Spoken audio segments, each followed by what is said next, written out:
അങ്ങാടികളിൽ പ്രത്യക്ഷപ്പെടുന്ന പേന മനുഷ്യൻ കൗതുക കാഴ്ചയാകുന്നു. പ്രത്യേകം തയ്പ്പിച്ച ഷർട്ടിന്റെയും പാന്റ്സിന്റെയും പോക്കറ്റുകളിൽ നൂറുകണക്കിന് പേനകൾ നിറച്ചുവെച്ച് കച്ചവടം പൊടിപൊടിക്കുകയാണ് പാങ് പടപ്പറമ്പ് സ്വദേശിയായ അബ്ദുറഹ്മാൻ. പേനകൾ കൊണ്ട് അലങ്കരിച്ച തൊപ്പി, പേനകൾ നിറയെ കുത്തിവെച്ച ഷർട്ട്, പാന്റ്സ് പോക്കറ്റുകളിൽ നിറയെ പേന. തീർന്നില്ല, കാലിൽ ധരിച്ച ഷൂവിൽ വരെ പേന കൊണ്ട് അലങ്കരിച്ച ഒരു മനുഷ്യൻ. ഇവയെല്ലാം വെറുതെ അലങ്കരിച്ചതല്ല. അങ്ങാടിയിൽ നിന്നും അങ്ങാടിയിലേക്ക് ഊരുചുറ്റി പേന കച്ചവടം ചെയ്യുകയാണ് ഈ മനുഷ്യൻ. കൗതുകകരമായ വേഷം കണ്ട് നാട്ടുകാർ തടിച്ചുകൂടുന്നു. പിന്നെ കച്ചവടം പൊടി.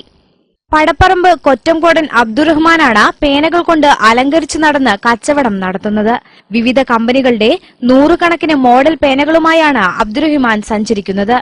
ശരീരത്തിലാകമാനം 113 പോക്കറ്റുകളിലായി 1800-ലധികം പേനകൾ ഘടിപ്പിച്ചിട്ടുണ്ട്. കോയമ്പത്തൂരിൽ നിന്ന് പേനകളെടുത്ത് കേരളത്തിന്റെ വിവിധ ജില്ലകളിൽ പേന വിപണിക്കായി പുതിയ രീതി അവലംബിച്ച അബ്ദുറഹ്മാൻ 2000-ലധികം രൂപയുടെ പേനകൾ ഒറ്റ ദിവസം കൊണ്ട് വിൽക്കും. 5 രൂപയ്ക്കും 10 രൂപയ്ക്കും നൽകുന്ന പേനകൾ മുതൽ 2 രൂപ വരെയുള്ള പേനയും വിൽക്കുന്നുണ്ട്. 22 വർഷമായി കച്ചവടം. എല്ലാ ജില്ലകളിലും പോയിരുന്നു. ഇപ്പോൾ ഒരു 2-3 കൊല്ലമായിട്ട് മലപ്പുറം, കോഴിക്കോട്, പാലക്കാട്. ഒരു ദിവസം എത്ര കച്ചവടം? ശരാശരി ഒരു 2 നേരം വെക്കുകയാണെങ്കിൽ 10,000 പെണ്ണ് വെക്കും. ഒരു വൺ ടൈം ആണെങ്കിൽ ഒരു 2,000 പെണ്ണ് വെക്കും. ശരീരത്തിൽ നിറയെ പേനയുമായി സഞ്ചരിക്കുന്ന അബ്ദുവിന് പേന പോലെ നിൽക്കാനേ കഴിയൂ. ഇരിക്കാനോ കുനിയാനോ സാധിക്കില്ല. അതിനാൽ തന്നെ ഭക്ഷണവും വെള്ളവുമെല്ലാം പോക്കറ്റിൽ കൊണ്ടു നടക്കുകയാണ് അബ്ദു. മാത്രമല്ല, മൂത്രമൊഴിക്കാൻ ട്യൂബും ഘടിപ്പിച്ചിട്ടുണ്ട്.